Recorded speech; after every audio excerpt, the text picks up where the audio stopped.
All right, we're going to go ahead and get started, so if you could find your seats. Welcome to the Noble Public Schools Foundation Runoff Forum for House District 20 and Senate District 16. We're going to follow the same format as our previous forum. Each candidate is going to be given a time for a brief introduction, and then we'll move into the question and answer portion. Questions have been submitted over the last several weeks. Questions have been submitted for the last several weeks from constituents in the district, and we have representatives from the district here to ask those questions. Each candidate will have 2 minutes to answer the question, and then we will move on. We're kind of under a tight time frame. Restrooms are located right behind the tables here, and additionally, the candidates do have tables in the back hallway to talk with you and answer questions after the forum. Before we begin the District 20 portion of the forum, we would like to address Senate District 16. With the unfortunate passing of Claudia Griffith, we find ourselves in a unique situation. We still have a runoff for Senate District 16. Yesterday, I spoke with the State Election Board, and they had received word this last week from the Attorney General's office stating that should Ms. Griffith win the runoff election, she will move to the general election. Should she win the general election, as of right now, the determination is that there will be a special election probably after the first of the year to fill the seat. It is imperative, whether you are Democrat, Independent, or Republican, that you get out and that you vote. Even if you think that you do not have a candidate in the runoff election, there are still things on the ballot that you need to vote for. At this time, we would like to give Mary Boren from Senate District 16 an opportunity to address you.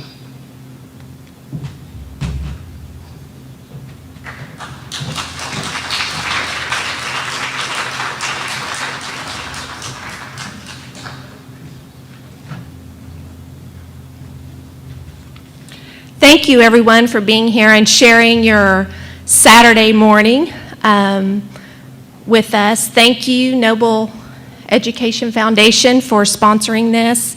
I think it really contributed greatly to the turnout that we had back in the primary.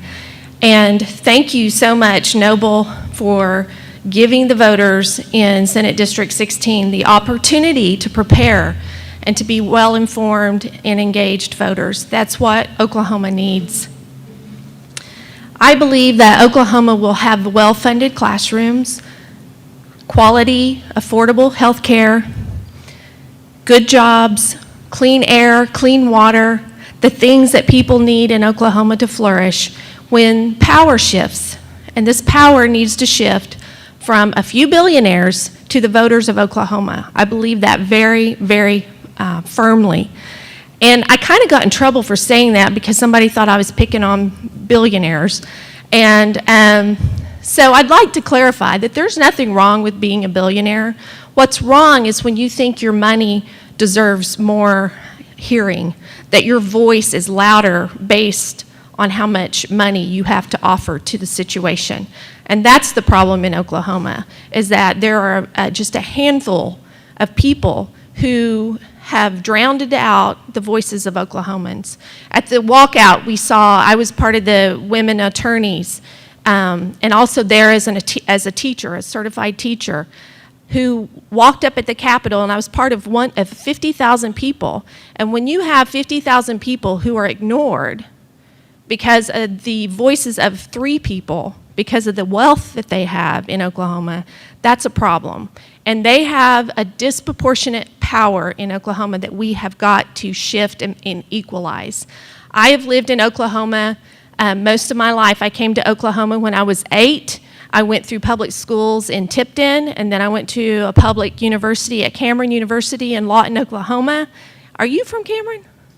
Okay, she smiled. I guess you're from Lawton or something. You know where it is. But so I went to Cameron because I had a good scholarship, and then I went to a public law school, the University of Oklahoma Law School. So my whole life has been around Oklahomans benefiting from public services to organize and arrange a life that matters and that has value and meaningfulness in it.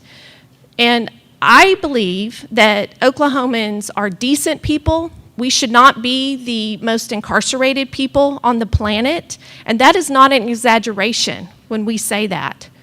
That's data, that Oklahoma incarcerates our people more than any other industrialized, civilized place on earth. And the reason why we know this is that America incarcerates more people than any other Western industrialized nation, and Oklahoma leads all other states in women and men in incarcerating our citizens. And it's not because we are worse people, or that we have less value, or we have less morals, or we're more likely to be criminals. It's because we have a profit motive right now within our prisons to incarcerate people, and we also have a culture that wants to control people instead of empower people.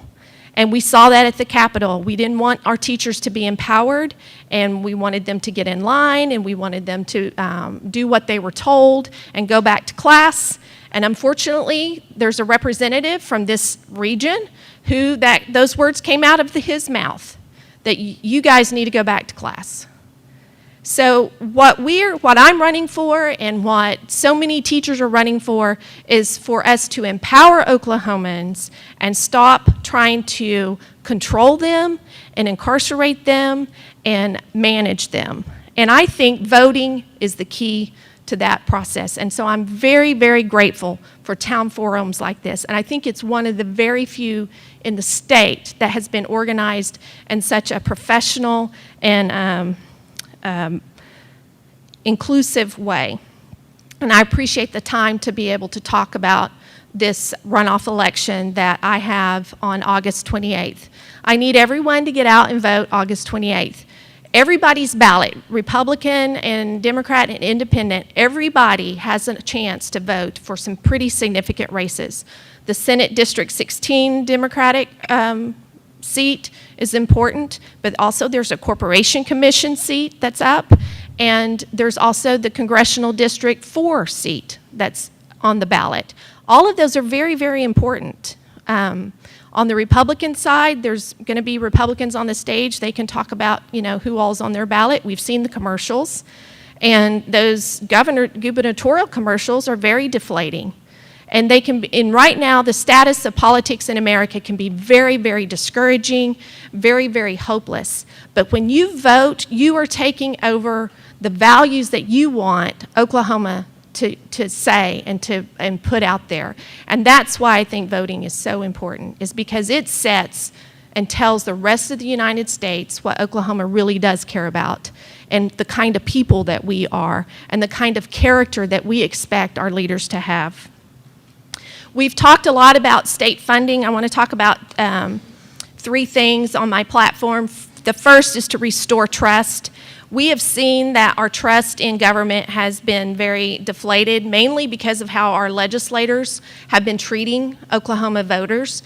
When you tell teachers that you need to get back to the classroom, when you don't take meetings, when you fail to return emails and phone calls because you don't have to, because they didn't vote for you or they didn't donate a lot of money to your campaign, people lose trust in our democracy. And when that happens, then our funding for core services is compromised. We have to have high trust in our leaders, in our public services, in order for us to engage and be willing to hand over our hard-earned tax dollars to fund core services. So I believe our state leaders needs to restore trust.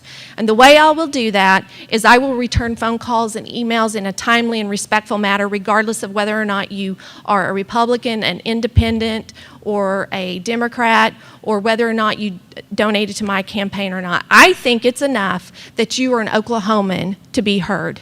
And that is enough for anybody to be heard by their state leader. And that's the way I will serve people in Senate District 16. The next thing that we have on our plate is to fully fund our classrooms.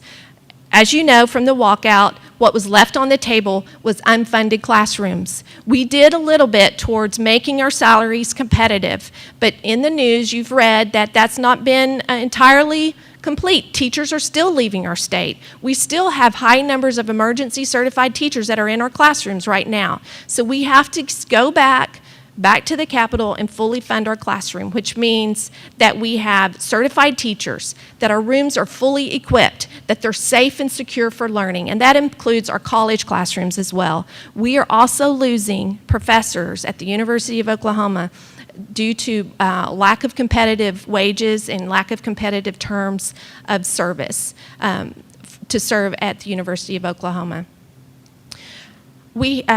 Superintendent Solomon, he put a really good letter to the editor in the Norman transcript that I would hope that you would read about state question 810, I think it is, 801. Or reverse the 1 and the 0. Highly recommend that you guys read that. The bottom line about State Question 801 is that it was originated by people in areas that have high ad valorem value in their property. And they're just wanting to shift money over from their property to teacher salaries. Well, the rest of the state can't fund our education that way, and our superintendent gave a great explanation for that. There are a lot of things that I want you to know about my campaign. You can go to maryboren.com to learn more about my platform. You can text me, you can email me. It goes straight to my phone that's right over there on that table, and I'm very, very accessible. Please vote August 28th, and I would really appreciate your confidence and your support for my campaign for State Senate. I'm Mary Boren, and I'm running for State Senate District 16. Thank you.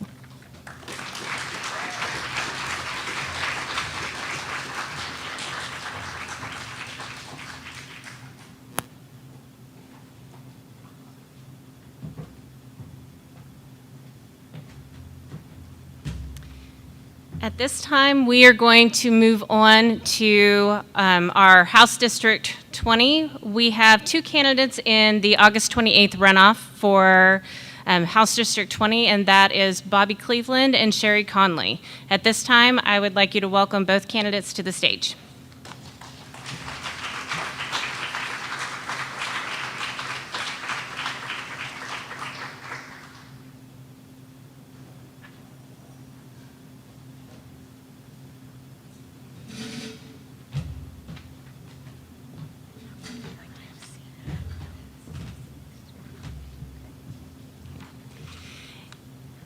Each candidate is allowed a 2-minute introductory statement. So at this time, Sherry, if you would like to come up and address the crowd.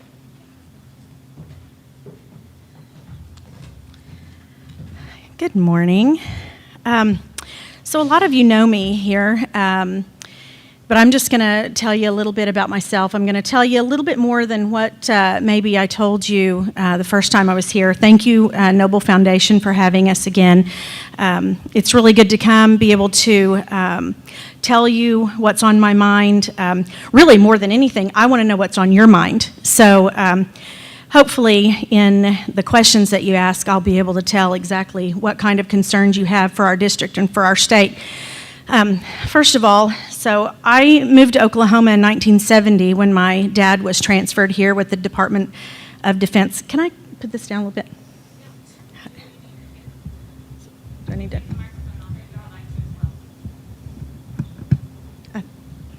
As long as it doesn't fall. Okay, thank you. So we moved here in 1970. My dad was transferred here with the Department of Defense, and where he worked out at Tinker until he retired in, I think it was somewhere around 1988. I was born in Mobile, Alabama, lived in Mississippi for a year, and then moved here when I was, in 1970, I was 7 years old. So I have been raised as an Oklahoman. I've been here the majority of my life, and it's really the only thing that I know, and I love the state. I got married in 1989 to my husband, and we've got 2 boys. They are 25 and 26. We lived in the city. I actually graduated from Moore High School in 1981. Went to Moore all of my life, started there in 2nd grade. My my husband and I moved out to Newcastle in 2002. I wanted to raise my children in a small town, very similar to Noble. And we had gone, it's kind of a funny story, I'll keep it short. We went to a football game at Moore, and it was the Moore War, and I remember walking in, and I remember thinking, oh my gosh, is this what this is going to look like for my children? And I was actually kind of scared, and I thought, you know what, I don't know that this is the community that I want to raise my children in. And so we started looking at it and decided, actually for the second half of the football game, we went out to Newcastle and visited for a home football game, and I walked in and I was like, this is it. I turned to my husband during the football game. This kind of chokes me up.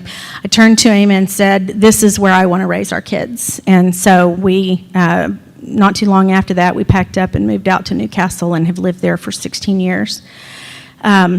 I became an educator because I wanted to make a difference in the world, not just in little lives, but I believe that when you can get to them at an early age, when you get to kids at an early age, you can make a difference and change maybe the route that their lives go. So that was the reason why I chose education. I had one year back around 2000. I don't remember what year it was, 2011, I think, when I had a young man in my classroom that I had never dealt with a child that was so broken. And I couldn't even control my classroom because of him. It was really a very sad situation. I pushed and pushed and pushed, finally had to tell my principal, if you don't help me do something to help this young man, I am walking out until you decide that you're going to help him. And so we got him into St. Anthony's, and he came back 45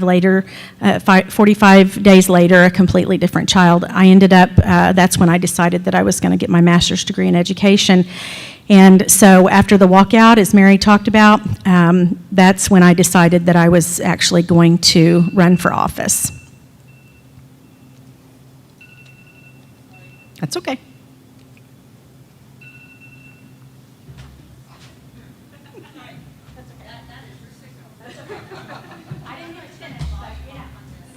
Maybe at the end I'll finish. Yeah. Sorry. All right, at this time, we're going to move into our question and answer portion. And so we would like to invite up our first question asker.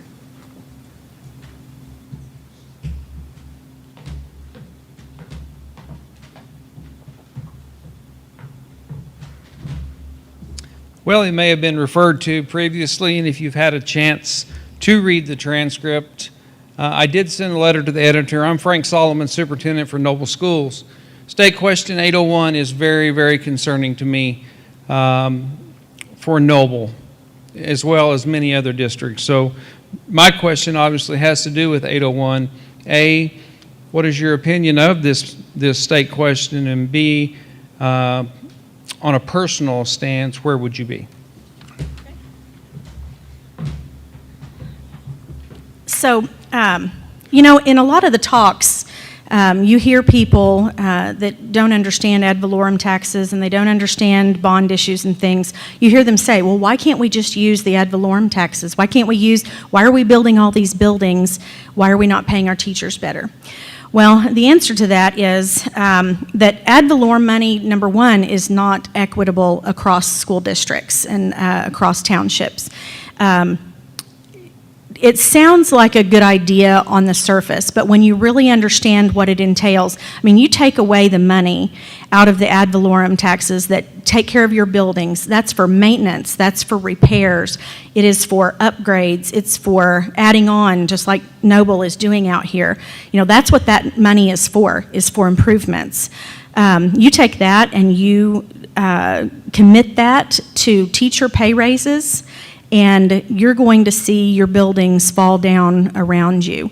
And it's not equitable across, like I said, it's not equitable across the school districts. In Oklahoma City, I would shudder to think what kind of damage that would do to Oklahoma City in some of the areas that are our poorest of districts. In some of the districts, it's not going to make a difference. But in the ones where you have limited, I believe the term that Mr. Solomon used in his article was, let me see here.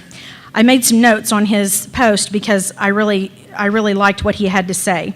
The building funds are not equitable throughout the state, and the flexibility will only be available to the districts with high ad valorem taxes. And so you go into places like Edmond and Deer Creek, where they have lots of ad valorem money, it's going to, it's not going to affect them. But when you come into areas where the money is limited, then that's when it's going to suffer. And so I would not vote for 801.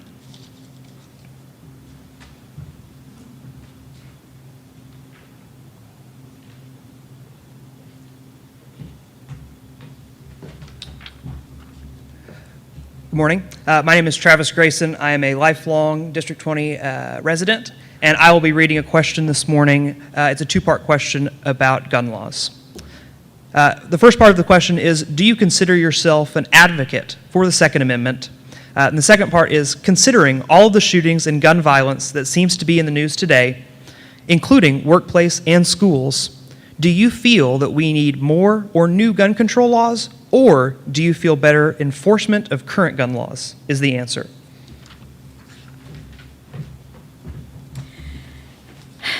I have been accused, actually, of some. I think the term was a vote for Sherry Conley would be a vote for socialism. And I don't know where that came from. I don't know why this gentleman thought that was necessary to say about me, because I am actually a member of NRA. I am for guns. Okay, that doesn't sound right. I am an advocate of the Second Amendment. The last thing that I would want to do is take away someone's constitutional right to carry a gun. Now, given the fact that we have all of the violence, like you said, one of the things that I was thinking of is think about the businesses that you go to. My son works for a large firm up on the north side, and in order to get on that campus, you have to go through a security check. And they check, make sure that you have your badge, and they check and make sure that you've got a sticker on your car. And so the security measures are in place there to secure that campus. Well, I'm just wondering is why are we not doing that in our schools and in some of our other businesses? I realize that puts a lot of restriction. It makes people feel like maybe they're, caged animal or whatever, but in order to be able to protect our children, if we're not going to do something different, if we're not going to put the resources there, I mean, really what we really need are resource officers at every location. In order to be able to do that, we're going to have to increase our funding. And in order to be able to do that, we're going to have to get more businesses into the state. And it all comes back to education. Whenever I start thinking about all of these things and when I'm making my notes, everything that I think about in every line that I write, it all leads back to what we're doing in the schools.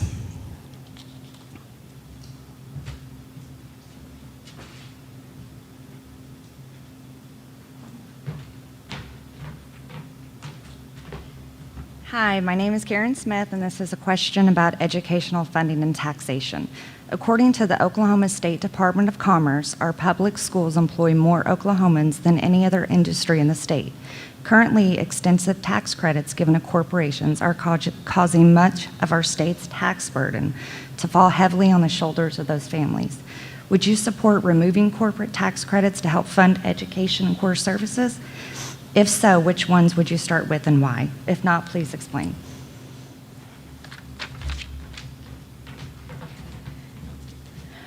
Okay, so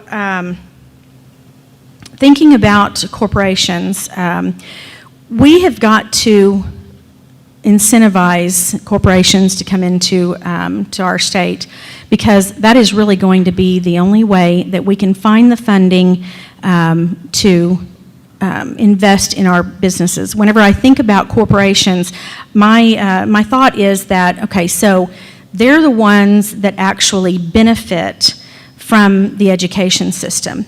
Currently, I'm going to go back to where my son works. They have said that they have tapped out the resources in Oklahoma to be able to employ the people that they need to run their company. So they have gone to other states in order to find employees.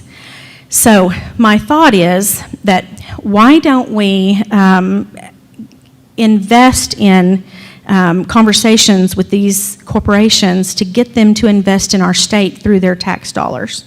You know, they're the ones that are benefiting from it. I mean, we are benefiting from it. But they have the means to help us do something about the education system. And I'm sorry, I probably need you to repeat the rest of that question. Where's she? What's the second part of that?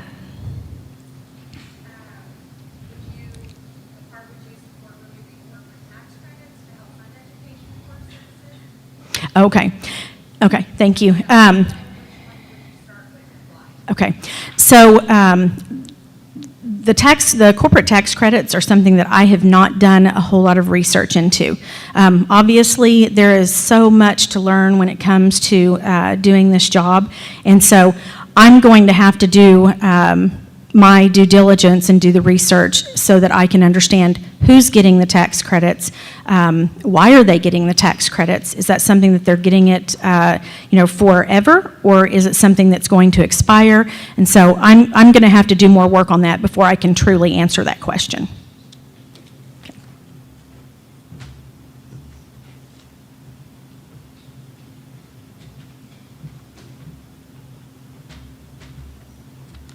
My name is Aisha Prather, and I am a resident of House District 20, and I have kids in both Noble and Norman public schools. And I live in Norman, but vote. Can you hear me? Yeah, that's better. Okay. Anyway, so the question is on the development and stimulation of local economies. The communities of House District 20 are increasingly challenged when it comes to economic development. In particular, Noble continues to have increased financial issues due to the small sales tax base, largely due to our proximity to Norman commerce. And this is something that I think is really important because it sets up a competition between cities like Noble and Norman, and that's not good for especially Noble. As our elected representative, how will you contribute to stimulating our local economies and help us stay competitive?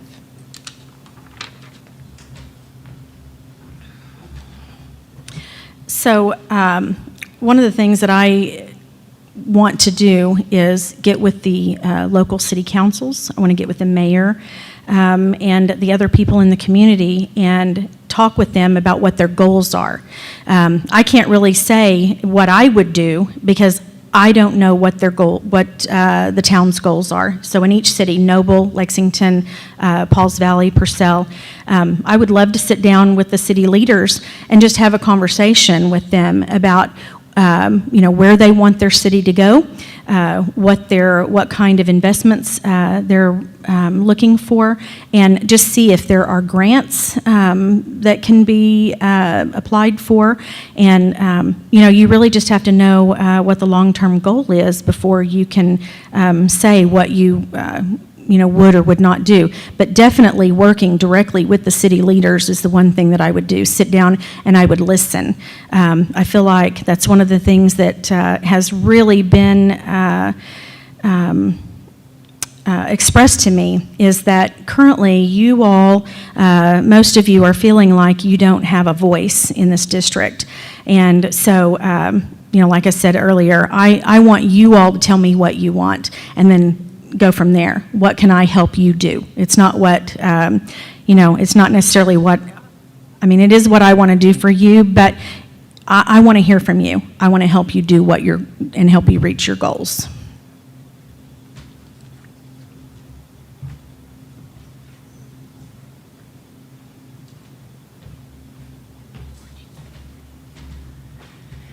My name is Marcy Word, and I'm a voter in House District 20. I'm a third grade teacher here in Noble. I went to Noble, my kids went to Noble, and now I have a granddaughter in Noble, so this is a question about educational funding. Much of the revenue from 1010XX will be diverted to other important state services come 2019. Once the sources of those revenue are no longer dedicated to education, how do you propose the legislative mandate for the increased teacher raises continue to be funded?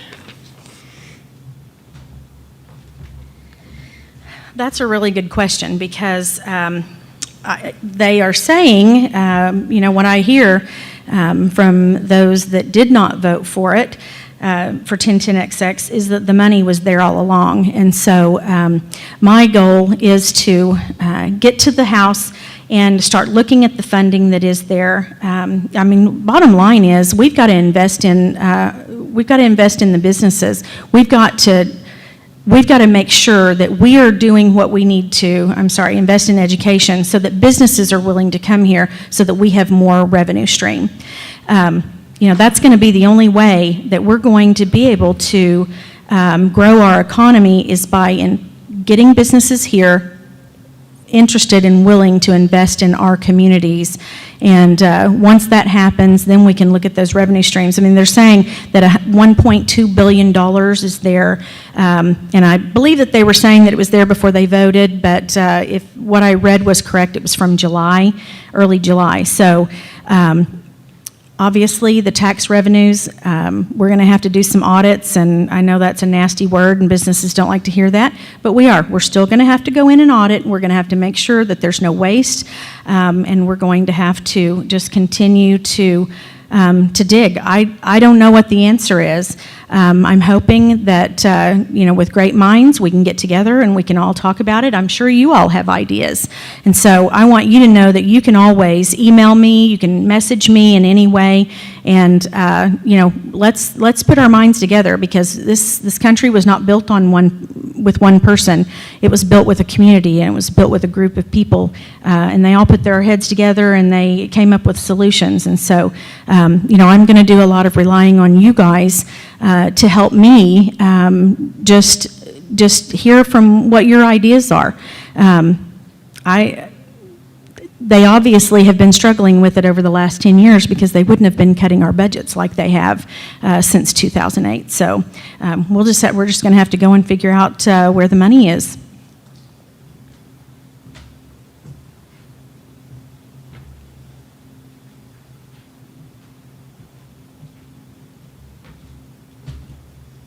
Good morning. My name's Heather McGuire. I'm a voter in House District 20. This is a question on rural health care. Access to health care for rural Oklahomans has become a major problem, with many rural hospitals and care facilities closing their doors. Purcell Memorial Hospital has faced its share of financial challenges. Although not located in House District 20, it does serve a large portion of House District 20 population. So what actions do you feel could be taken by our state government to keep these facilities open for rural Oklahomans? I've done a little bit of reading on this, and one of the things that I found is that the hospitals are, or maybe it's the towns. It's been a while since I've read that article, but I know that they are incentivizing coming to small towns for the medical personnel to practice by paying off student loans and helping them if they will commit to serving in these small towns. And so I really like that idea. I don't really know a whole lot about it. There's not a hospital in Newcastle. I have read about the issues with Purcell. Like I said, it's been a while since I've read those, and so I'm just going to have to do some more studying, and we're going to have to do better. We're just going to have to do better at the state. We're going to have to commit to these things that are not optional. Healthcare, just like education, is not optional. We're going to have to go up there and make some decisions and make some changes and make our rural hospitals and healthcare facilities a priority.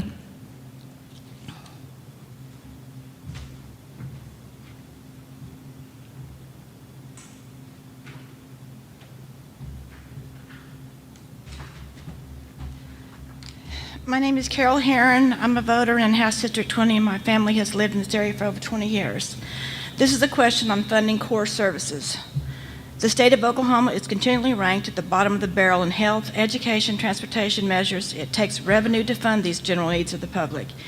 If raising taxes is not an option, how do you propose we gain the revenue needed to fund core services, and what are your personal plans to spearhead your proposal?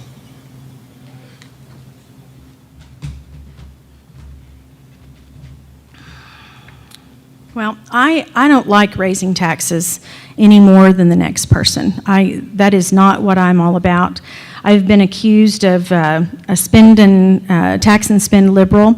What I am, though, I'm not that, but what I am, though, is honest and realistic about the needs that we are facing currently with our businesses and with healthcare and with education.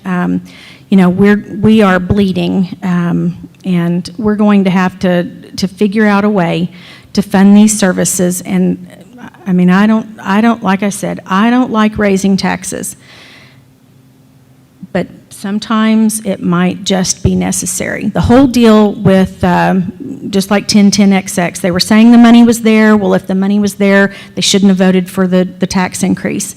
So if they're saying that the money is there for education, then perhaps it's there, and we've got a rainy day fund. Perhaps that's going to be the answer. It's going to have to, we're going to have to all come together, and we're going to have to decide that we are willing to fund these services that are not optional services. It might be painful at first, but we're going to have to do something, because otherwise, our state it's already in a bad way with our education system. So we cannot ignore it any longer. And I'm going to listen to you all. When I get up there, I expect that you guys come to me and you talk to me, you email me, and you tell me what you've got on your mind and what you're thinking could be the answer to it, what could be the solutions. It's going to take every single one of us committed to our state. It can't be a bipartisan thing. A partisan thing. We are not going to be able to, as Republicans, fix it. We're not going to be able to, as Democrats, fix it. We're going to have to come together, and we're going to have to work together to fix it. And we're all going to have to compromise at some point.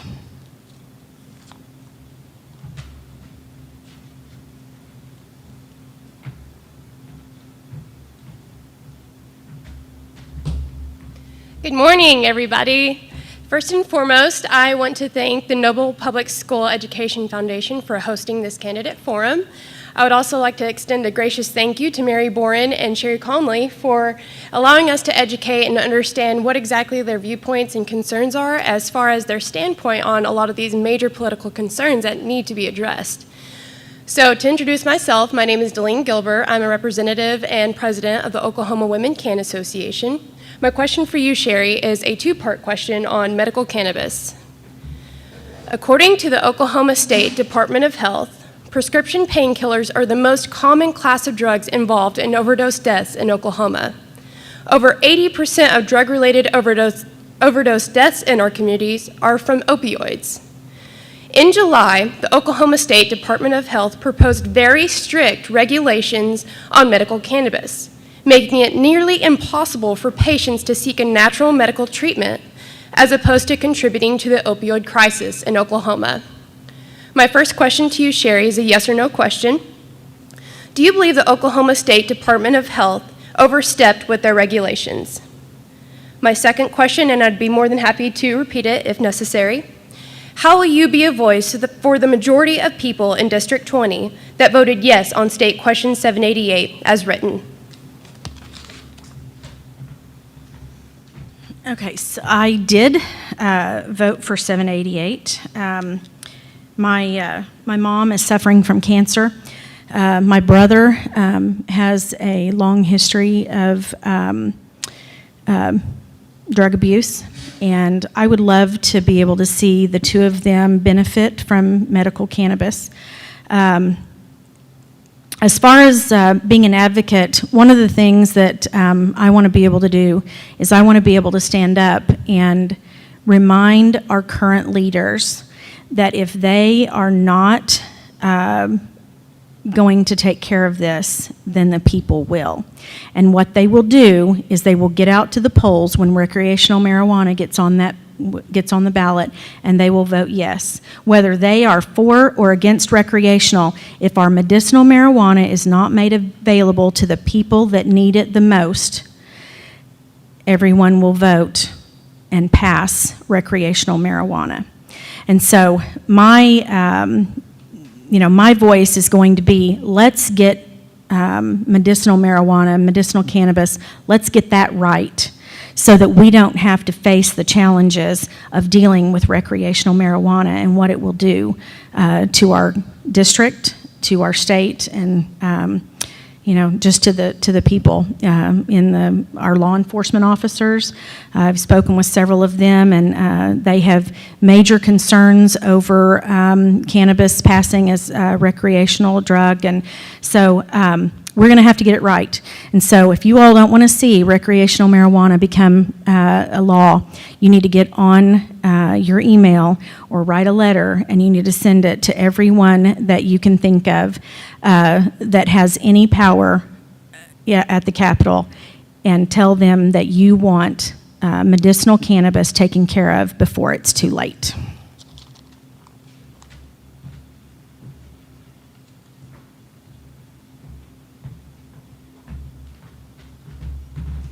Good morning.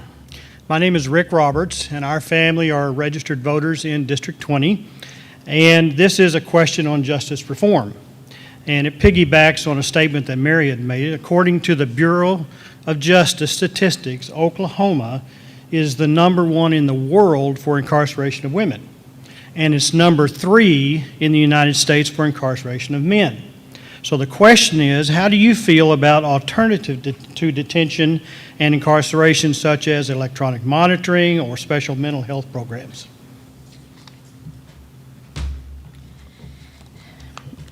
Justice reform is one of those topics, issues that I am most passionate about, because what I feel like is that, number one, I had a conversation, I'll go back to that. I had a conversation with the McLean County Sheriff, and he was telling me about the capacity of his jailhouse, and that he was over by about 53 prisoners.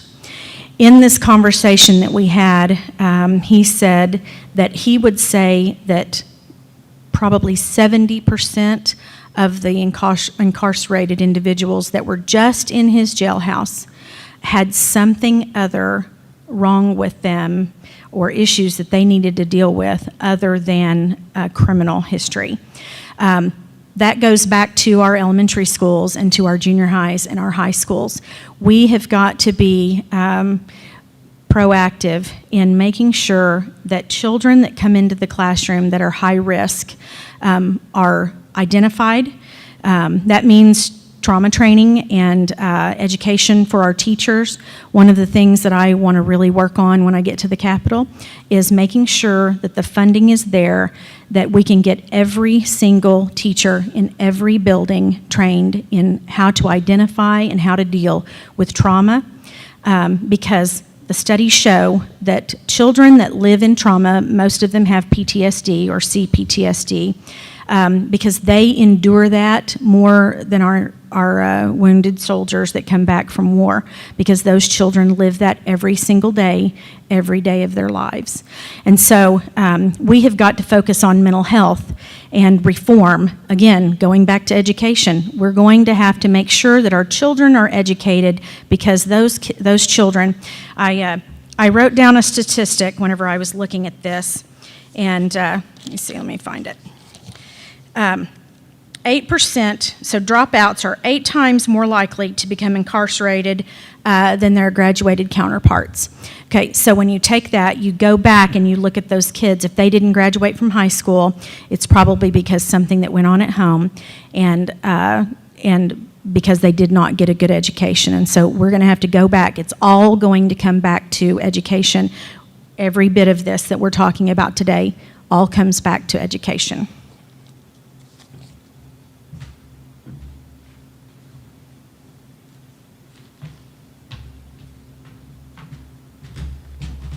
Hi, my name is Wanda Felty, and we live in House District 20. I have 3 family voters, and my middle daughter, Kayla, is not able to vote because she has developmental disabilities.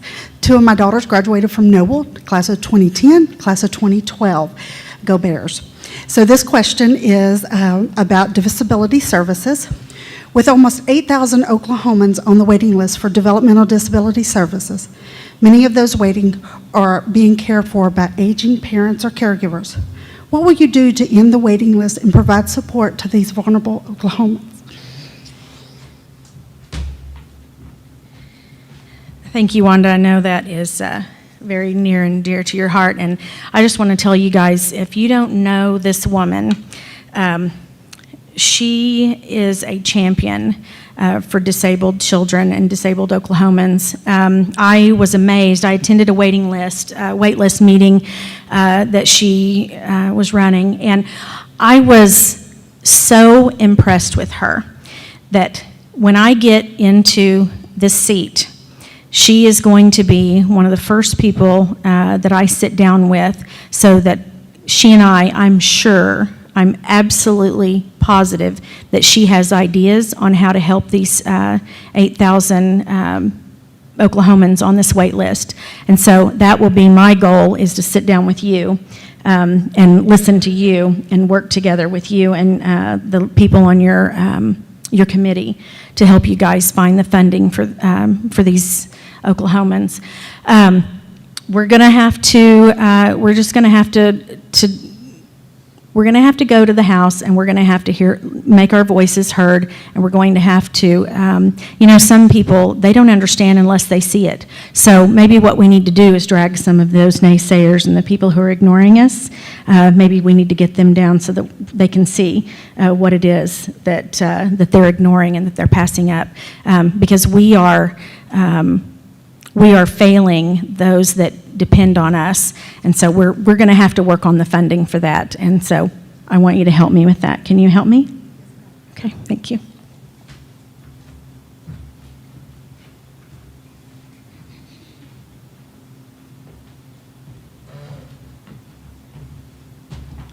Hello. My name is Lyndall Cadell. I'm a registered voter in House District 20, a longtime middle school teacher here in Noble, former city council member and mayor of Noble. My question is about environmental safety.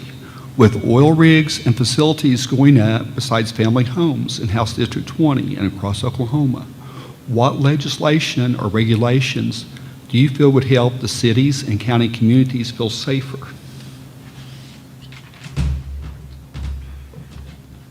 So this is absolutely something I know nothing about. My husband works for Chesapeake, but he works in the maintenance department, and so this is something that I am definitely going to have to do my homework on.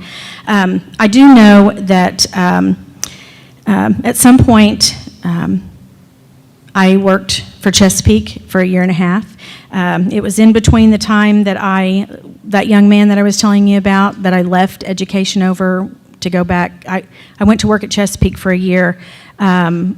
Just so that I could get myself well. After that year with that young man, I was not well. So anyway, I went to work at Chesapeake, and what I found out was that the oil companies go in and, they destroy a lot of the areas. They ruin a lot of the roads. Right now, if you drive through Newcastle, you can see water hoses, probably about this big around, that run from the oil wells and run down through our ditches underneath the road and down to a creek. And my husband and I, when we were out driving around, that horrified me. I can't imagine how that could be legal. And so that's one of the things that I want to look into, and what I want to invest some time and figure out how are they getting to do that? Why are they getting to do that? And I think that we need to probably just stop some of that disposal. Like I said, I don't know how that's legal. I'm not sure how they're getting away with it. So I'm going to have to do some digging and figure that out. And I'm going to do everything that I can since it's been brought to the attention. And you've asked that question. We have been out driving around and we've seen what it's done. They're having to build the big soundproof walls. Have you seen those? They're having to build the big soundproof walls around the oil derricks. And so it definitely is something that needs to be addressed. And when I get there, it will not be something that I will ignore.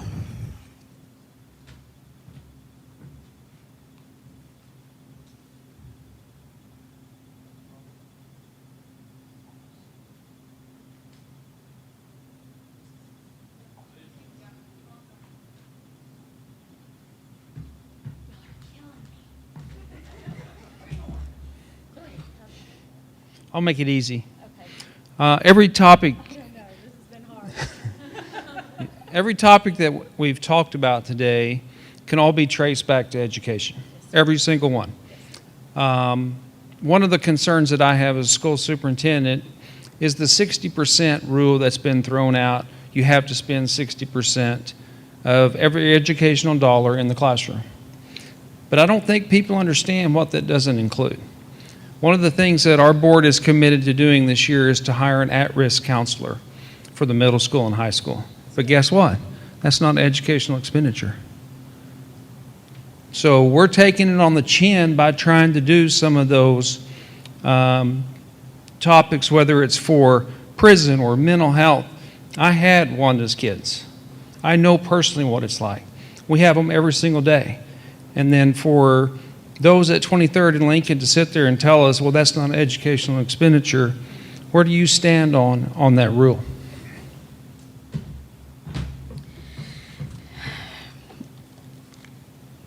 What I think, and this is my opinion, is that we have people at the Capitol making decisions that they have absolutely no idea what they're doing. To say that you have to spend 60% on that, and then to say that a counselor who is going to help a child through a difficult time or just a difficult life, to say that that is not an educational expenditure, that is ridiculous. And so my prayer is that come August and come November, that we will have so many educators at the Capitol that we will be able to combat some of those ridiculous rules. What they have done is they have taken away our common sense. In everything that we do anymore, people are trying to take away our common sense and tell us that, you have to do it this way, and I almost take that as insulting, that you're not giving me, as an administrator, the opportunity to make a decision on what needs to be done because I'm not smart enough. And so by them telling educators, and they have no idea what they're talking about, to tell educators the way that they've got to spend their money is, they're out of line. And they don't take time to come to the schools. Have you been contacted by any of your representatives? Anybody? No.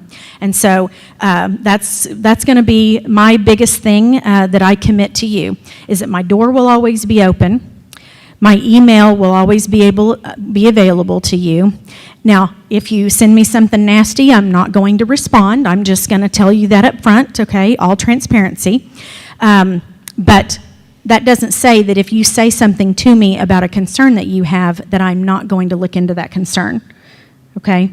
And so, so my thing is that we need to look at those handcuffs that have been put on you as an administrator, and we need to loosen those handcuffs and change those mandates.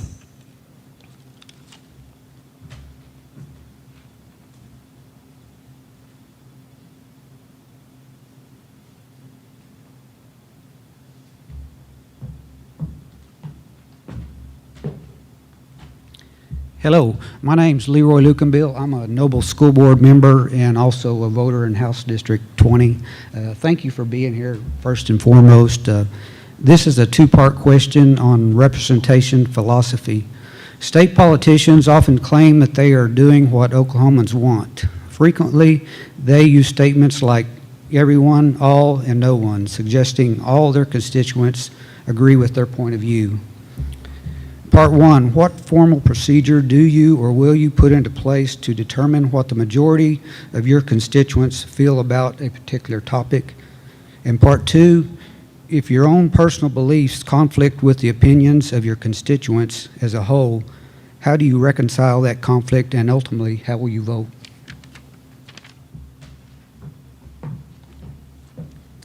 That's a really good question. Town hall meetings. I really want to be able to do town hall meetings. I'm hoping that when we have things that we need to discuss and that I need to hear from you, like I said, my Facebook page is always going to be available. My email will always be available. My phone number at the Capitol will always be available.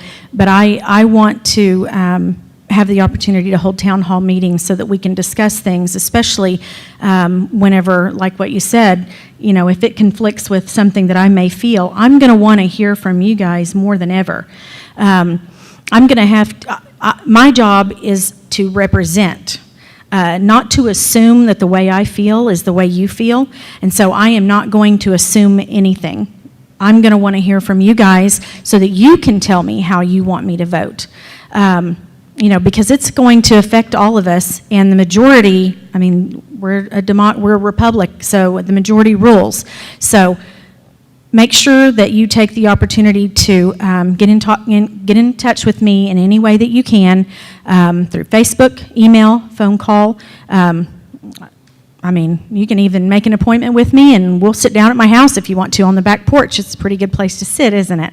So, you know, whatever I've got to do in order to hear from you. I know that you guys are not used to being heard from. You're not used to being listened to. And so an open ear and an open mind is what I'm going to go into that position with.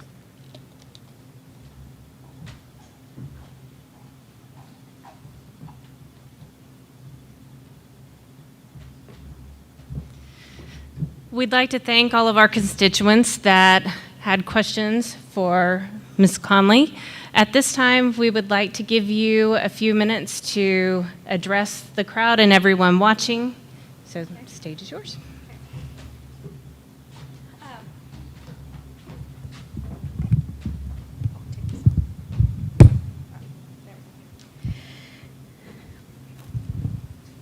The bottom line is that I started out my career 26 years ago serving the children and the families of Oklahoma, and by running for House District 20, that's just the next step for me in representing and advocating for the children and the families of the state and of this district.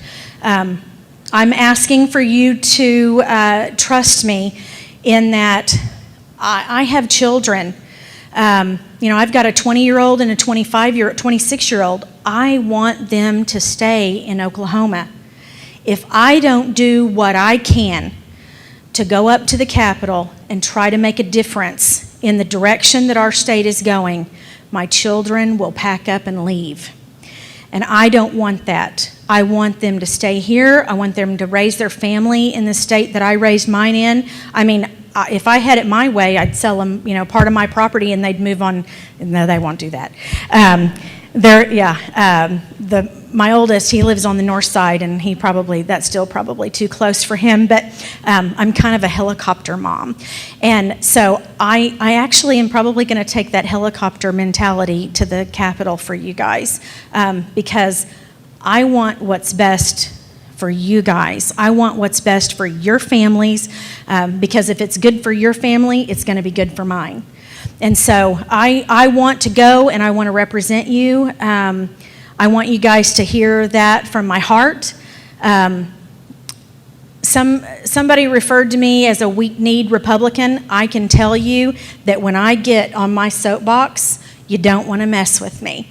And so please do not think that because I have a soft heart and that I love kids and that I've spent my life devoting my career to children and to families, please do not think that that makes me weak-kneed, because it doesn't. What it actually does is make me strong, because I've stood up to parents, I've stood up to administration, and I've stood up to children when needed. I can hold my ground, and I want you to know that I'm not going to go up there and get pushed around by the party leaders that think that they run the state.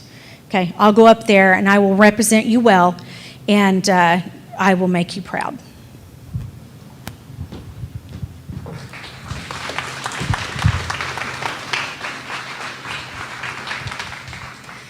We'd like to thank everybody for coming today.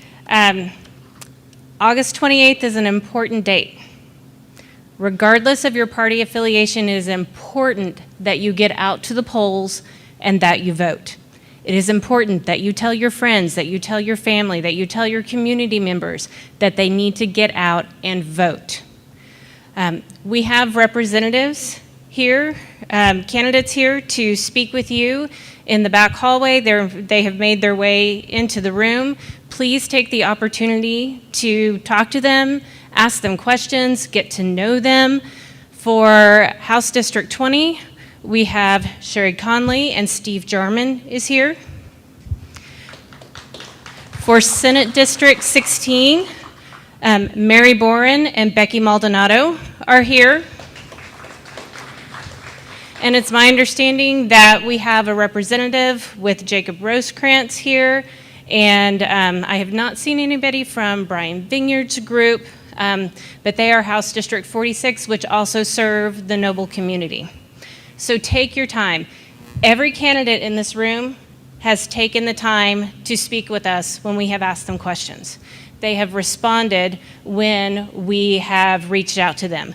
So if you have questions, if you can't make up your mind, if you don't know what you want to do yet, take the opportunity to talk to them. They're here today because they want to speak with you. Again, thank you all so much for attending, and don't forget to go out and vote on August 28th. Okay, real quick before anyone leaves, October 13th will be our next forum. So go ahead and get that date on your calendar. Everyone that is in the general election will be invited to speak that day. So October 13th, put it on your calendar.